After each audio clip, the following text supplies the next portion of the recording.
The sky was gray the day Chisam lost everything. Not the kind of gray that threatened rain, but the heavy, silent kind that pressed down on your chest and refused to lift. The air smelled of dust and sorrow, and even the wind seemed too tired to move. Chisam stood between two women dressed in black, her small fingers clutched tightly in the edge of her worn dress. Before her were two fresh mounds of earth, her parents, gone. People whispered around her, "Such a tragedy. She's too young for this. What will happen to her now?" Chisam heard the words, but they felt distant, like echoes from another world. She didn't cry, not because she was strong, but because she didn't yet understand what forever meant. She kept staring at the graves, waiting for her mother's voice, waiting for her father's laughter, waiting for someone to say it was all a mistake, but no one did. By evening, the crowd had thinned, the sympathy had faded. Life, as always, was moving on. That was when her uncle stepped forward. "Come," he said flatly, not looking at her. No hug, no comforting words, just a command. Chisam hesitated for a moment, her eyes still fixed on the graves. Then slowly, she turned and followed him. Her uncle's house was nothing like her home. Where her parents' house had been filled with warmth, laughter, and the smell of her mother's cooking, this one felt cold. Even the walls seemed unwelcoming. "This is where you'll stay," her aunt said, pointing to a small corner in the living room. Not a room, not even a bed, just a thin mat rolled beside a wooden shelf. "You'll manage," the woman added before walking away. Chisam nodded quietly. That night, she lay on the mat, staring at the ceiling. Every sound felt louder, her cousins laughing in the next room, plates clattering, voices she didn't recognize. She turned to her side, hugging herself tightly. For the first time since the burial, a tear slipped down her cheek, then another, and another. She buried her face in her arm, trying not to make a sound. Because somehow, she already knew, crying here would change nothing. The next morning, reality arrived early. "Wake up," her aunt's sharp voice cut through the air. Chisam sat up immediately, her heart racing. "Yes, ma'am." "Go and fetch water, sweep the compound, and wash those plates." She pointed to a pile that looked like it hadn't been touched in days. Chisam blinked. "But school?" Her aunt turned sharply. "School?" she repeated, as if the word offended her. "Who will pay for it? You?" Chisam opened her mouth, then closed it. "I thought," she began softly. "You thought wrong," her aunt snapped. "My children are the ones going to school. You will help in this house." From across the room, her cousins watched. One of them smirked. "Schoolgirl," she mocked under her breath. The others giggled. Chisam lowered her head. Something inside her chest tightened. But she said nothing. Days turned into weeks. Chisam's life became a routine of chores and silence. Wake up before everyone. Clean. Cook. Wash. Repeat. Every morning, she watched her cousins dress in their neat uniforms, adjusting their ties and braiding their hair. They would glance at her sometimes, their eyes filled with amusement. "Don't worry," one of them said once, adjusting her school bag. "We'll learn plenty for you." Laughter followed. The door would slam, and just like that, they were gone, leaving Chisam behind. Each time she watched them leave, a quiet fire sparked inside her. At first it was small, barely noticeable, but it grew, day by day. "I want to go to school," she whispered to herself one afternoon as she scrubbed the floor. Not angrily, not loudly, just firmly. It was the first time she said it out loud, and somehow it felt like a promise. That evening, as the sun dipped low and painted the sky orange, Chisam stood outside the house, watching street vendors pass by. Women balancing trays on their heads, men calling out prices, children running beside them. Life was happening out there. Movement, possibility, survival. Her eyes followed one woman in particular. She carried a tray filled with bright, juicy oranges. "Sweet oranges," the woman called out. Something about that moment stayed with Chisam. She didn't know it yet, but that simple sight was about to change the direction of her life forever. Behind her, her aunt's voice rang out again. "Chisom, where are you? Come and light the stove." She turned quickly. "Yes, ma." And as she ran back inside, the dream stayed with her. Small, quiet, but alive. The idea didn't come as a grand plan. It came as a quiet thought, one that refused to leave. Chisom couldn't stop thinking about the woman with the tray of oranges. The way she walked with purpose, the way people stopped her, the way money exchanged hands. It wasn't just fruit she saw that evening. It was a way out. The next morning, as usual, Chisom finished her chores before sunrise. Her hands were still wet from washing plates when she paused. Her heart began to beat faster. What if I try? The thought scared her. Her aunt wasn't a woman who entertained ideas, but the thought of doing nothing scared her even more. She wiped her hands on her dress and slowly approached her aunt, who was sorting beans in a tray. "Auntie," she began softly. No response. "Auntie, please," she tried again. "What is it?" the woman snapped, not looking up. Chisom swallowed. "I want to work." That got her attention. Her aunt looked up, eyes narrowing slightly. "Work?" "Yes, ma'am. I can sell something, like oranges." There was a brief silence. Then her aunt let out a dry laugh.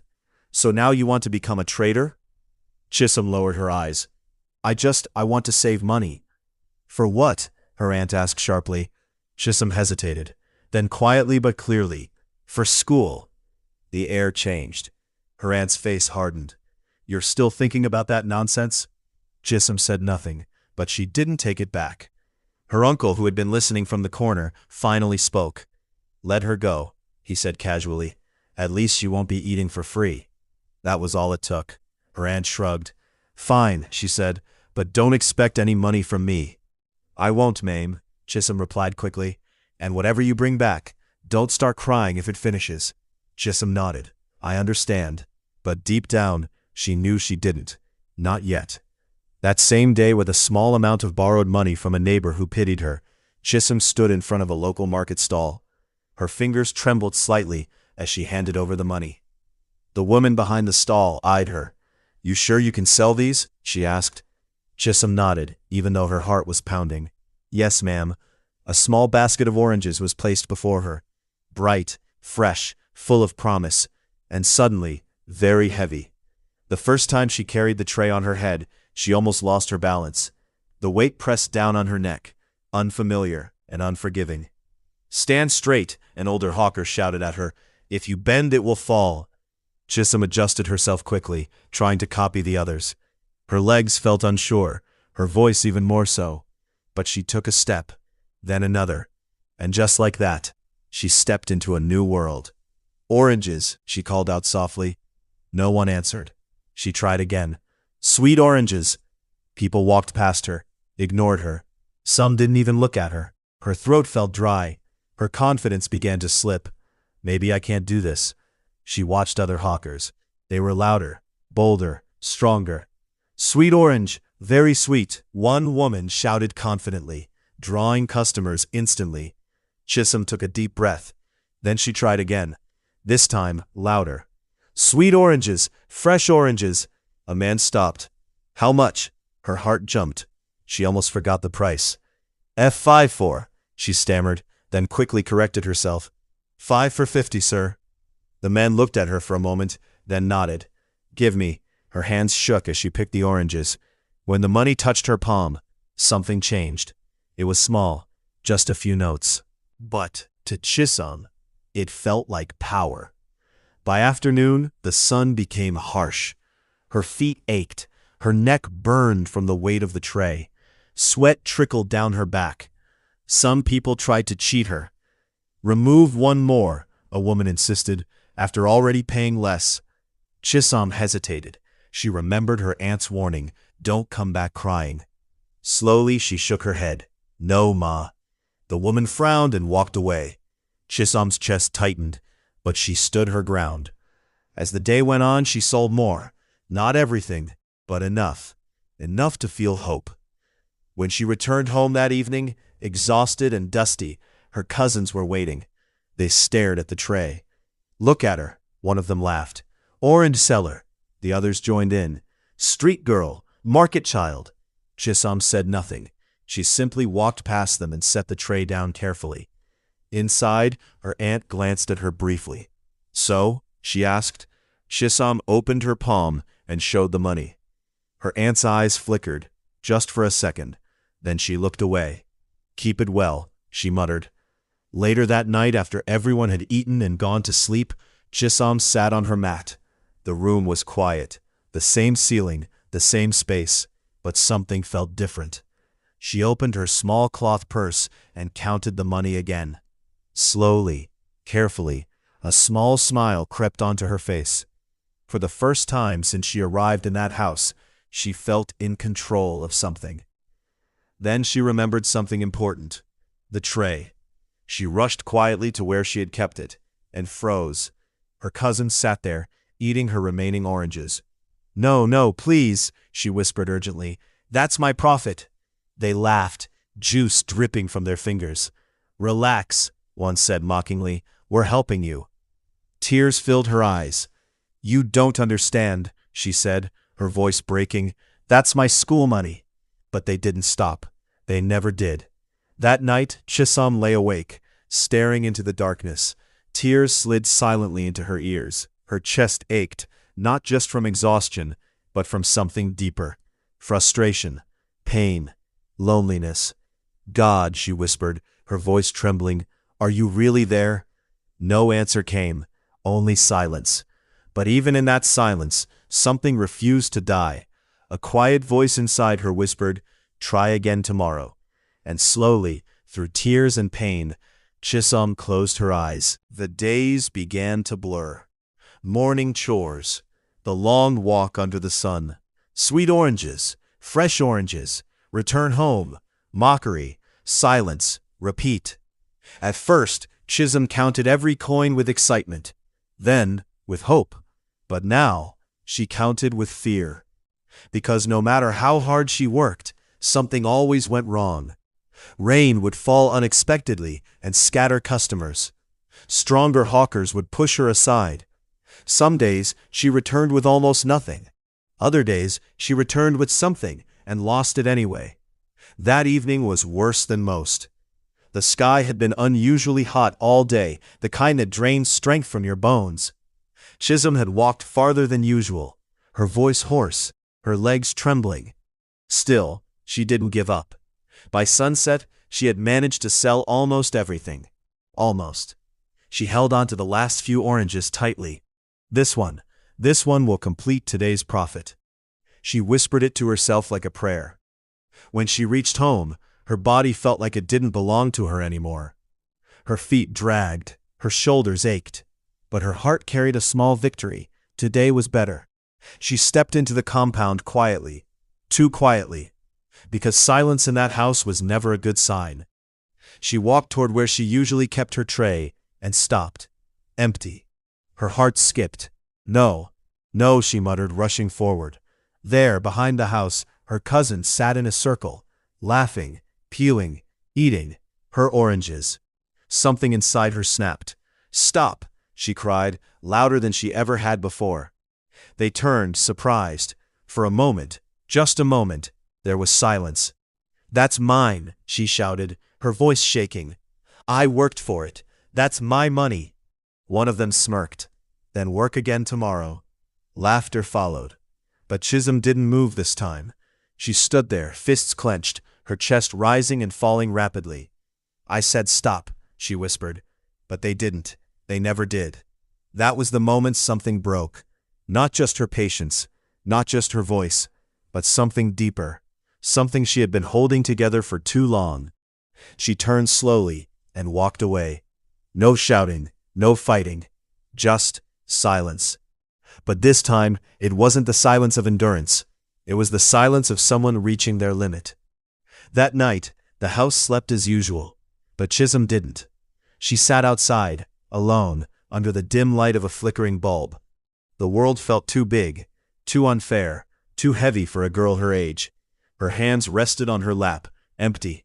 Her hard work, gone, again. And then, the tears came. Not quiet this time. Not hidden. They poured freely, her shoulders shaking as years of pain finally found a voice. "I'm tired," she whispered. Her voice cracked under the weight of it. "I'm so tired." She looked up at the sky, her eyes searching through the darkness. God, why? The question hung there, raw, honest, unfiltered. "Why me?" she cried. "What did I do? Why is everything so hard?" Her words echoed softly into the night. Only the distant sound of dogs barking and the hum of a restless city. For a long time she cried, until her chest hurt, until her throat burned, until there were no tears left. Silence returned, but this time it felt different. Not empty, not cold, just still. Chisholm wiped her face slowly. Her breathing steadied, and in that quiet moment a memory surfaced. Her mother's voice, soft, gentle, familiar. "Sorrow may last for the night." Chisholm's lips trembled. "But joy comes in the morning." She whispered the rest. She closed her eyes. Let the words settle, not as comfort, but as truth. Then slowly, she straightened her back, wiped the last tear from her face, and spoke again. But this time, her voice was different. Firm, quiet, unshaken. "If no one will help me," she said softly, "then I will help myself." She looked at her empty hands, then clenched them. "I will not stop." The pain didn't disappear. The situation didn't change overnight. But something inside Chisholm had shifted. That night didn't just break her, it rebuilt her. Inside the house, her cousin slept peacefully, unaware, unbothered, unchanged.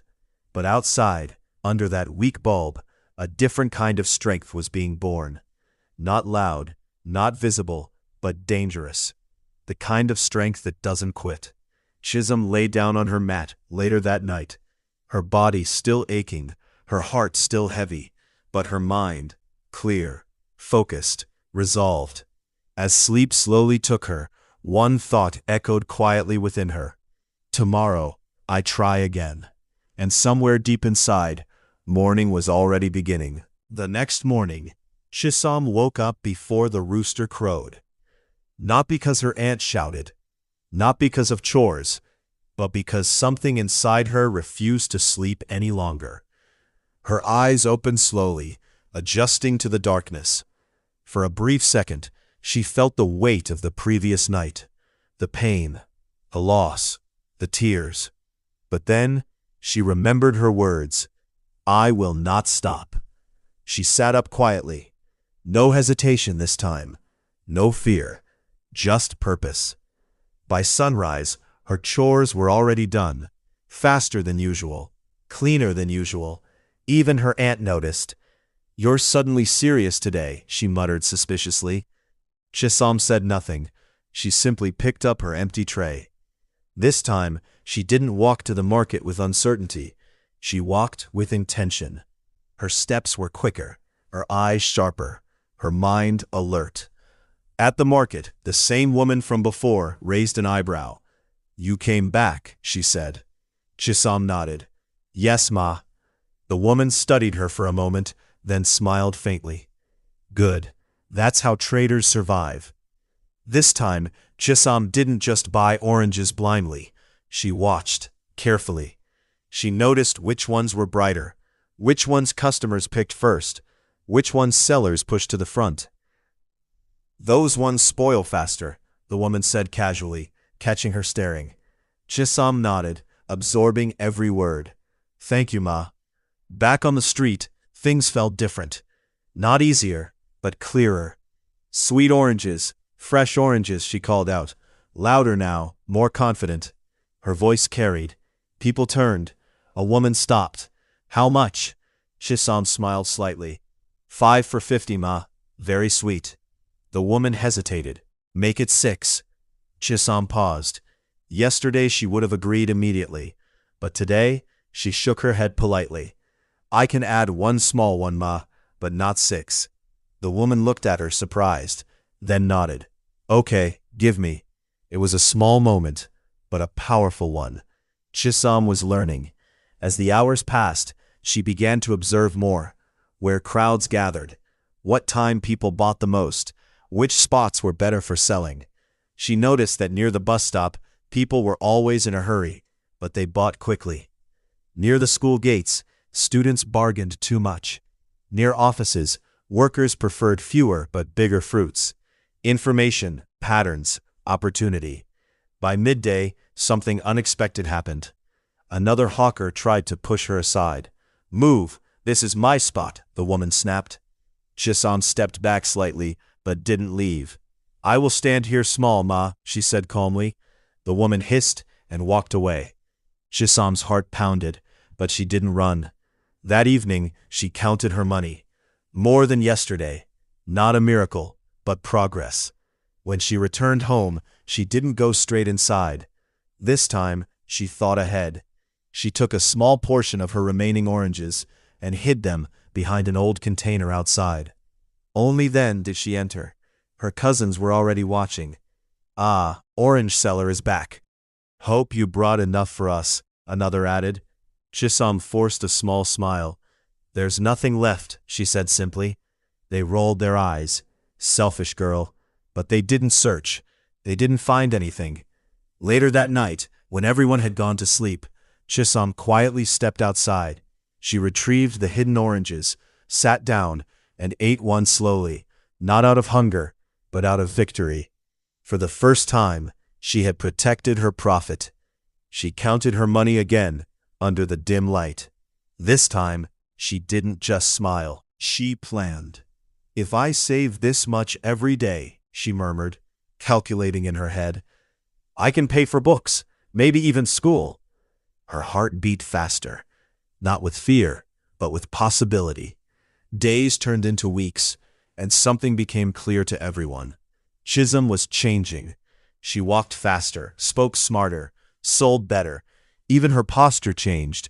The tray that once bent her neck now sat firmly on her head like a crown she had earned.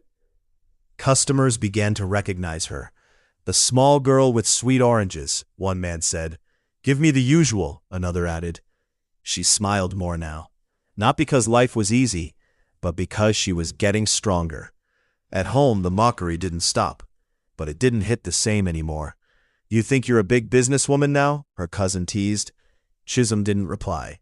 She didn't need to, because deep down, she knew something they didn't. This was no longer just survival. It was the beginning of something bigger. That night, lying on her mat, Chisholm stared at the ceiling again. Same house, same struggles, same people. But a different girl. She whispered softly, almost like a secret, "I'm getting closer." And for the first time, she believed it. It didn't happen overnight. But slowly, people began to notice Chisholm. At first, it was small things. "Give me from that girl," a woman said one afternoon, pointing directly at her. "Her oranges are always sweet." Chisholm blinked, surprised, then smiled. "Thank you, Ma." Then it became a pattern. Regular customers, familiar faces, people who didn't even ask for the price anymore. "Pack for me," they would say. Trust. That was what she was building. Without realizing it, she was becoming known. But not everyone liked that. "Who does she think she is?" one hawker muttered under her breath. Chisholm heard it, pretended not to, but she heard it. The market had its own rules, unspoken, unwritten, and one of them was simple: don't rise too fast. One afternoon, Chisholm arrived at her usual spot near the bus stop. But something was wrong. Another woman stood there, arms folded, tray balanced, eyes sharp. "You're standing in my place," Chisholm said politely. The woman scoffed. "Your place," she repeated. "Did you buy the road?" A few hawkers nearby laughed. Chisholm felt the familiar tightening in her chest. But this wasn't the same girl from before. "I have been selling here for weeks," she said calmly. "Customers know me here." The woman stepped closer. "And today, they will know me." Silence stretched between them, heavy, uncomfortable. Chisholm looked around. Some people were watching, waiting. For a moment, she considered leaving, avoiding trouble, starting somewhere else. But then she remembered the nights she cried, the days she struggled, the promises she made to herself. She adjusted her tray slightly and stood her ground. "I will stand here," she said quietly. The woman stared at her for a long second, then hissed and turned away. "Stubborn girl," she muttered. That day, selling was harder. Customers were confused. The tension in the air was thick. Some even walked away. But Chisom didn't give up. She called out louder, smiled brighter, pushed harder. By evening, her sales were lower than usual, but her spirit stronger. When she returned home, something else was waiting for her. Her aunt stood by the door, arms crossed, face unreadable. "Where is the money?" she asked. Chisom froze. "Ma? All this your business," her aunt continued. "You think we don't see? Every day you are bringing money." Chisom's grip tightened around her purse. "It's my savings," she said carefully. "For what?" her aunt snapped. Chisom hesitated, then answered, "For my education." Her aunt laughed, a sharp, bitter sound. "You are still dreaming." Before Chisom could react, her aunt stepped forward and snatched the purse from her hand. "No, please," Chisom cried, reaching out. "That's my money." Her aunt opened it, counted quickly, then shook her head. "You will start contributing to this house," she said coldly. "That is not fair," Chisom said, her voice shaking. "I worked for it." Her aunt's eyes flashed. "And you are eating here for free." Silence fell, heavy, painful. Her aunt took a portion of the money and handed the rest back.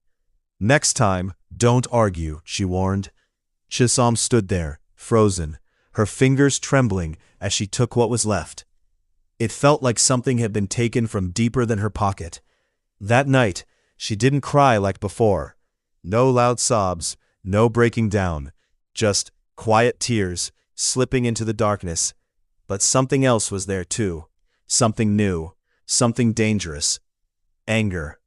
Not the kind that destroys blindly, but the kind that fuels determination.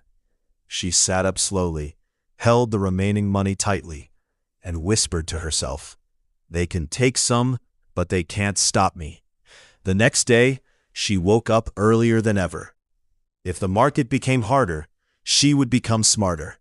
If people blocked her, she would find another way. If they took from her, she would make more.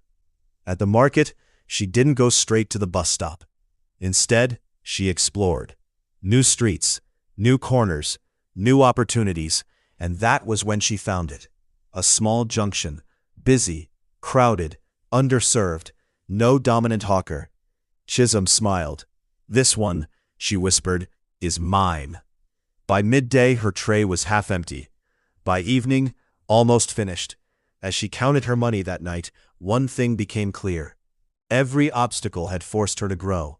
Every hardship had sharpened her. Every loss had taught her something. Back in the house, her cousin still laughed. Her aunt still watched. Nothing around her had changed. But inside her, everything was evolving.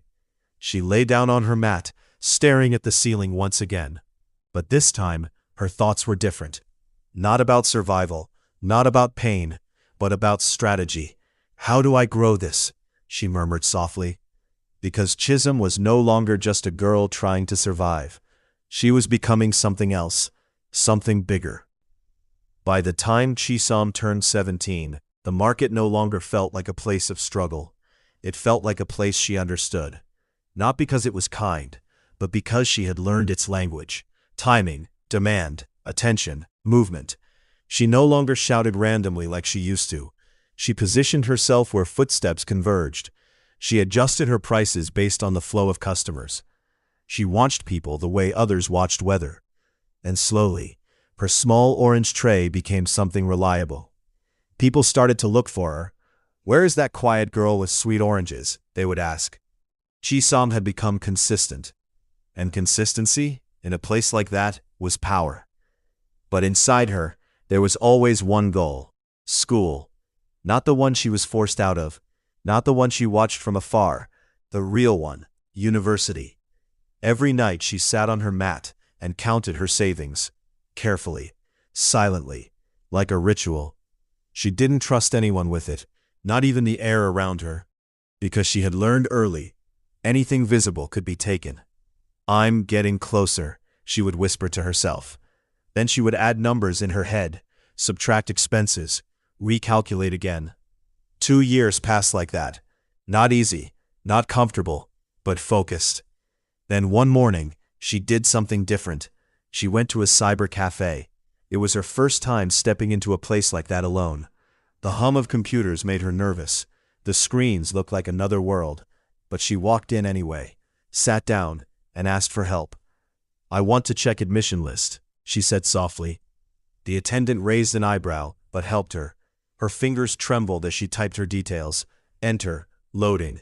Her heart pounded so loudly she thought others could hear it. And then, it appeared. Admission granted, computer science. For a moment she didn't move, didn't blink, didn't breathe properly. The attendant looked at her. "You okay?" Chisam nodded slowly. "Yes, I am." But her voice cracked, just slightly. She stepped outside the cafe into the sunlight, like someone entering a new life. Her hands were shaking. Not from fear this time, from disbelief. She sat on a small concrete block outside and whispered, "I did it."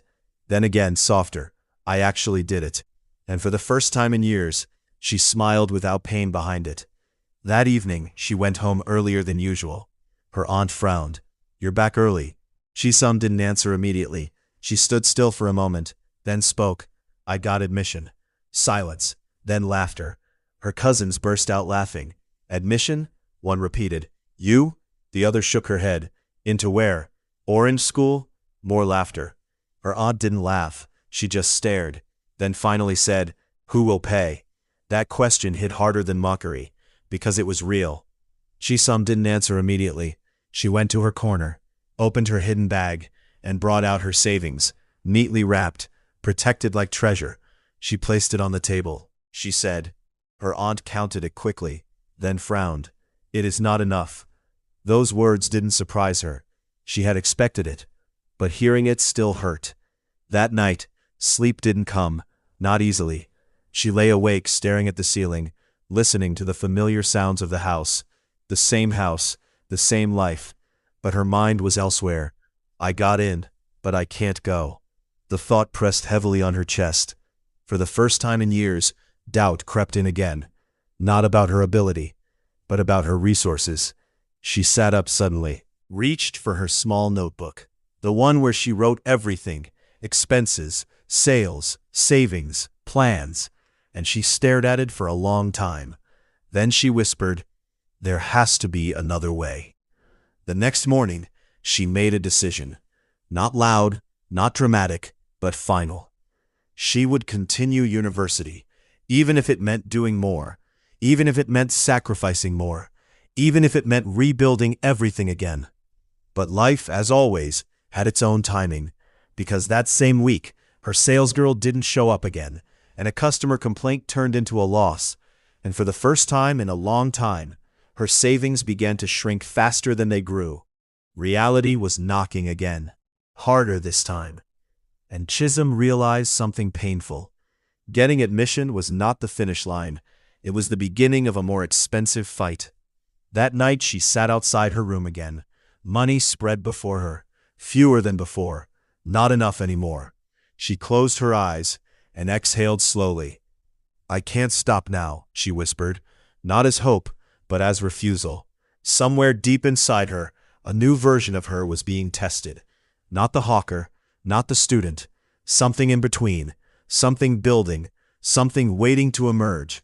And the city, loud and unaware, kept moving, not knowing it was shaping a future billionaire in a small, dim corner of its streets. The rain started the same week. Everything began to fall apart. Not the soft kind, not the gentle drizzle that cools the air. This one came hard, violent, impatient, like it had something to prove. It turned roads to mud, scattered customers, and emptied Chisholm's usual selling spots. For the first time in a long time, she couldn't work properly, and the city didn't care. Chisholm stood under a broken canopy, watching people rush past. Her tray was half full. Her earnings were lower than usual. and her rent was due in days. She adjusted her wrapper, trying to shield her oranges from the rain, but it kept coming, relentless. "Bad weather," one hawker muttered nearby. Chisholm said nothing, but inside she was calculating.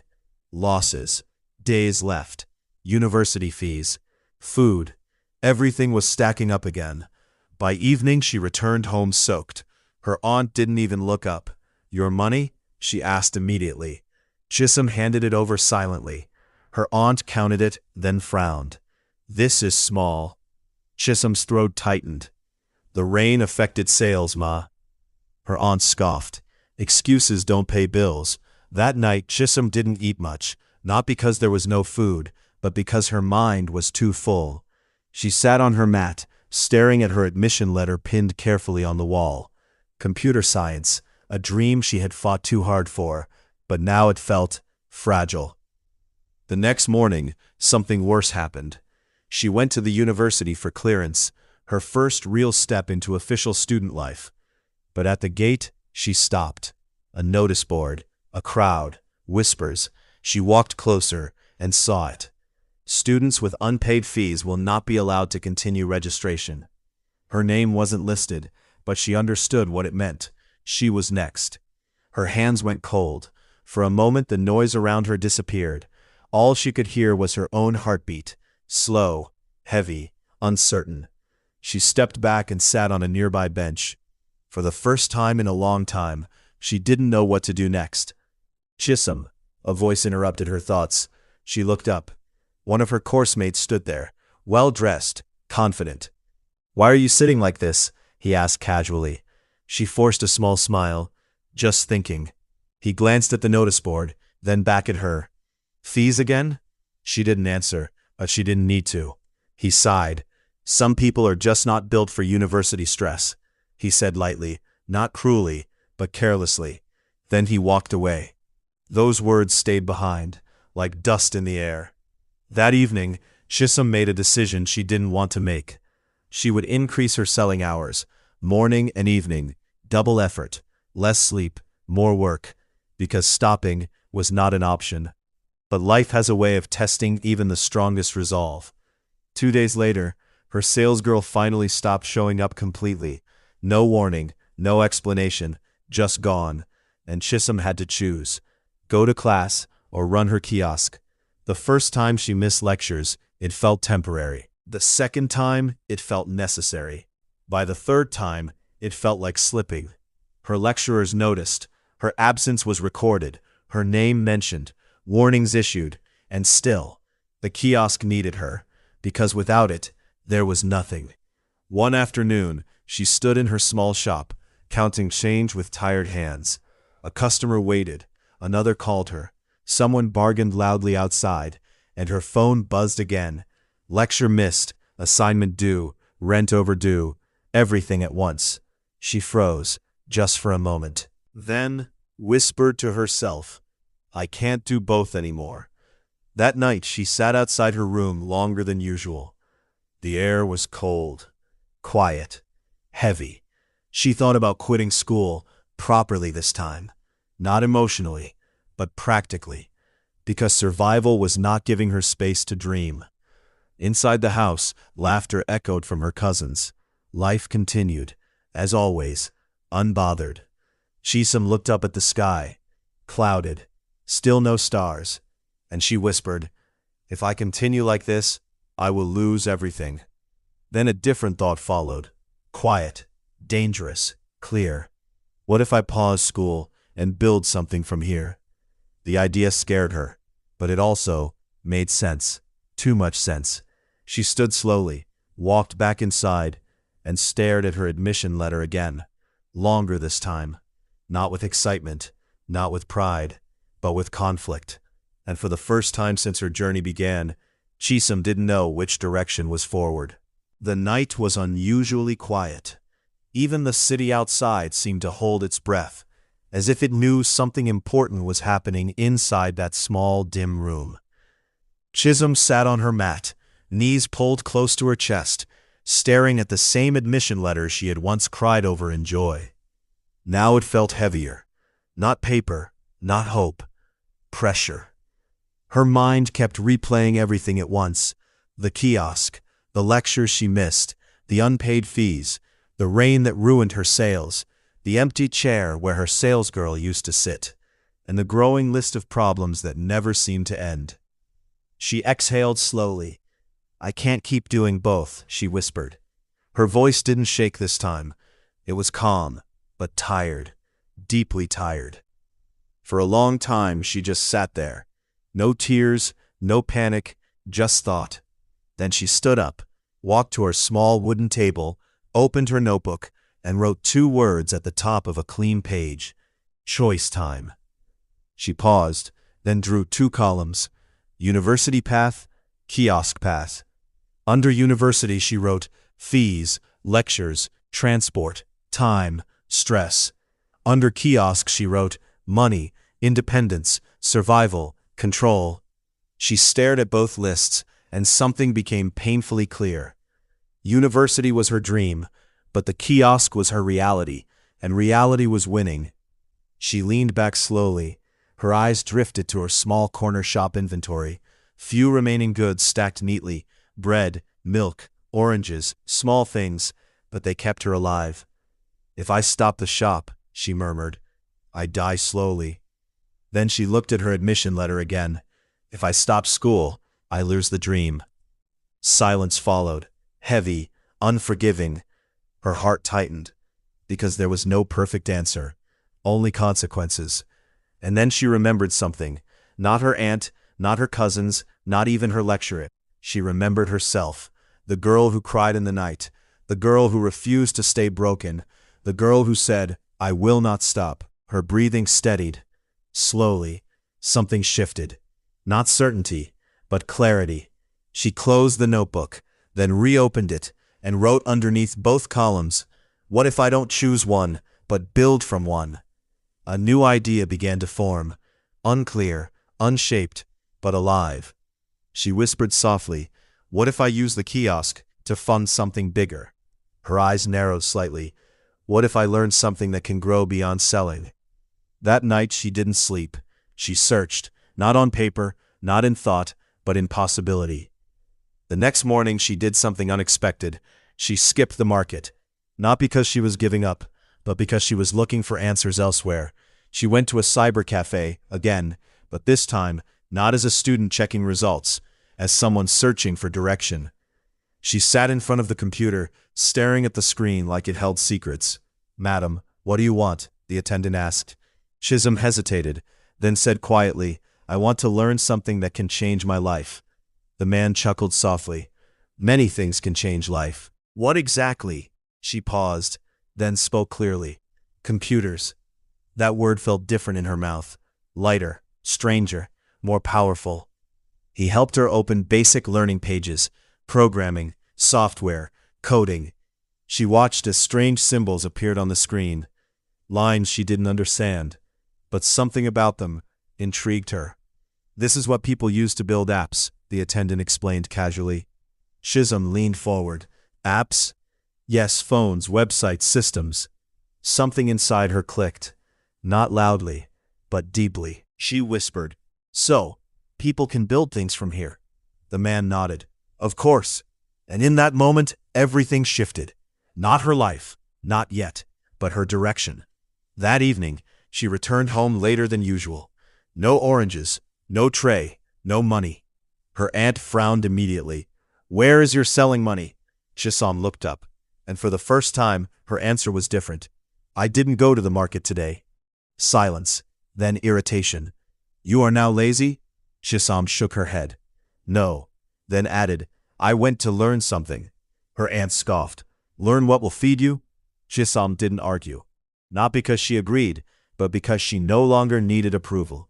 That night, she sat in her corner again, but this time, she wasn't confused. She was focused. She opened a borrowed notebook and wrote, "Learn coding," then underlined it twice. Not as a dream, but as a strategy. Because she had made her decision. She would not abandon survival. She would transform it. The kiosk would remain, but it would no longer define her. It would fund her rise. Chisom lay down that night with a strange feeling in her chest. Not peace, not fear, something in between. Hope, with direction. And as sleep finally came, one thought stayed with her. I may not know everything yet, but I am no longer lost. The cyber cafe became Chisom's second world. Not because it was comfortable, far from it. The chairs were stiff, the room always slightly too warm, and the constant clicking of keyboards, mixed with impatient sighs from other users, made it feel chaotic. But to Chisom, it was possibility. She no longer came just to learn something about computers. She came with intention. Every naira she saved now had a new assignment. Pay for time in the cafe, buy notes or printouts, keep learning. The kiosk still existed, but it was no longer her entire identity. It was fuel. That morning, she sat in front of the screen again. Her eyes followed lines of text she barely understood. HTML, CSS, JavaScript, she murmured slowly. The words felt foreign, but not impossible. The attendant noticed her again. You're back, he said. Chisom nodded. Yes, sir. He leaned closer. You're serious about this? She didn't hesitate. Yes.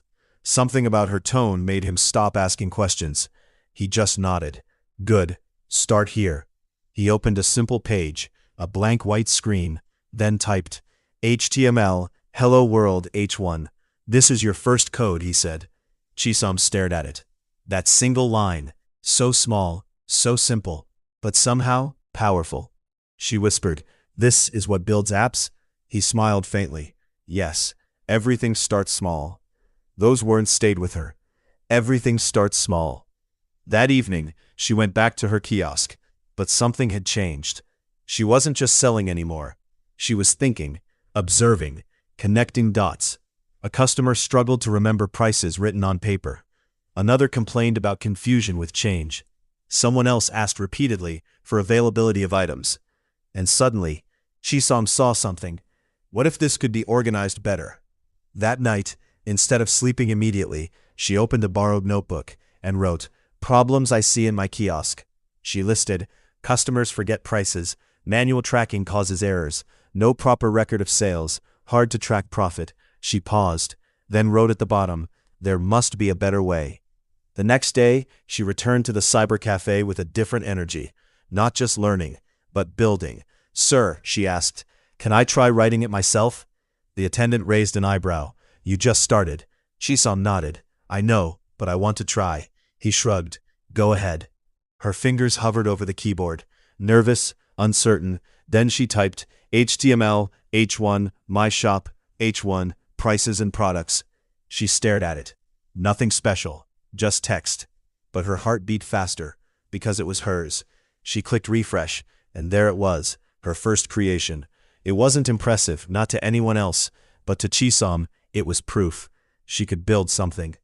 Days turned into weeks. She kept returning.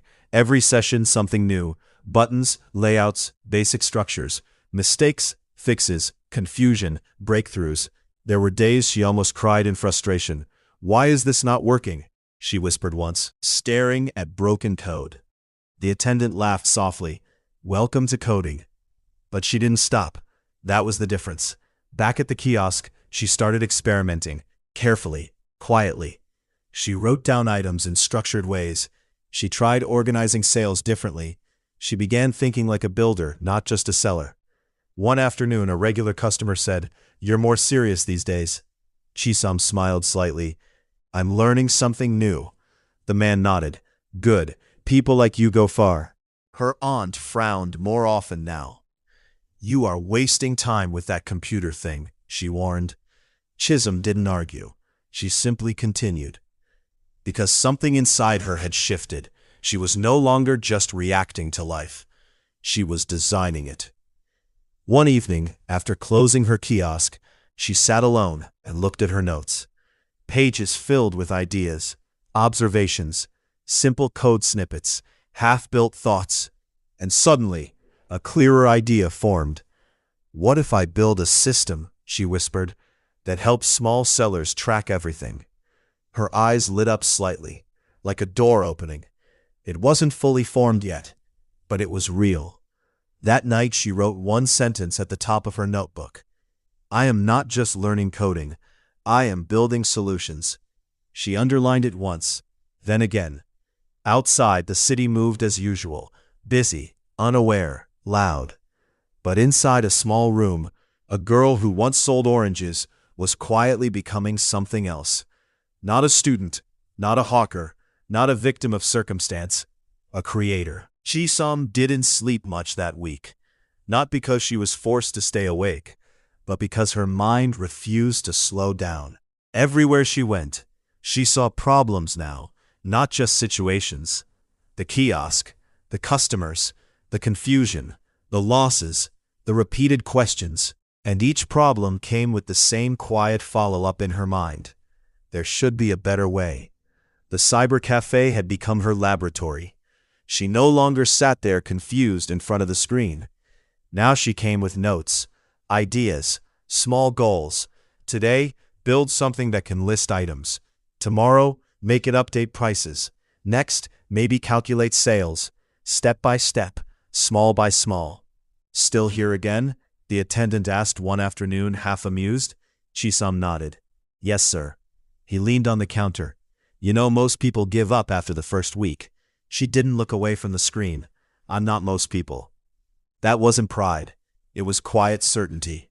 She typed slowly, carefully, fixing errors line by line. HTML, H1 Chisom shop system, H1, UL, oranges, now boy 500, Lee oranges, bread, now 300, Lee milk, now 700, UL. She stared at it. It was simple, too simple, but it was hers. The attendant looked over her shoulder. That's it? Chisom hesitated. No, I wanted to do more. He smiled slightly. That's how all builders start. That word stayed with her. Builders, not sellers, not survivors. Builders. That night she returned to her kiosk with new energy. She observed differently now. A woman argued over prices. A man forgot what he bought. A child mixed up items. Confusion everywhere.